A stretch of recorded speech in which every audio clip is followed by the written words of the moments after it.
थेट जाऊयात संभाजीनगरकडे। संभाजीनगर जिल्ह्यातल्या सिल्लोड नगरपालिकेत नगराध्यक्ष संभाव्य आहेत समीर अब्दुल सत्तार। शिंदे सेनेचे संभाव्य नगराध्यक्ष इथं सिल्लोड मध्ये होऊ शकतात असं सध्याचं गणित दिसतंय। तर सिल्लोड मध्ये समीर अब्दुल सत्तार हे संभाव्य नगराध्यक्ष। सत्ता ही शिवसेनेची। प्राची, नक्कीच आपण पाहतो या ठिकाणी शिंदे सेनेची सत्ता येऊ शकते, कारण शिंदे सेनेचे 25 नगरसेवक निवडून येण्याची शक्यता आहे। त्यामुळे उद्याचा निकाल सिल्लोडसाठी देखील तितकाच महत्त्वाचा असणार आहे। संभाव्य राजकीय गणित सिल्लोड मध्ये नेमकी कशी होती त्याचा अंदाज पाहूयात आपण यावेळेस आमचे प्रतिनिधी सचिन चुबे यांच्याकडून।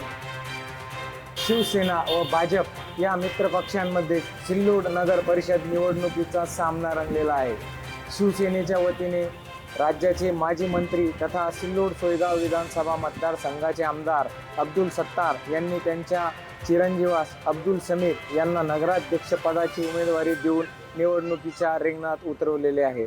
तर भाजपच्या वतीने सिल्लोड भाजपा मंडळाचे अध्यक्ष मनोज मोरेलू, तर वंचित बहुजन आघाडीच्या वतीने बनेखा पठाण अशी तिरंगी लढत नगराध्यक्ष पदाच्या उमेदवारीसाठी सिल्लोडमध्ये बघावयास मिळत आहे।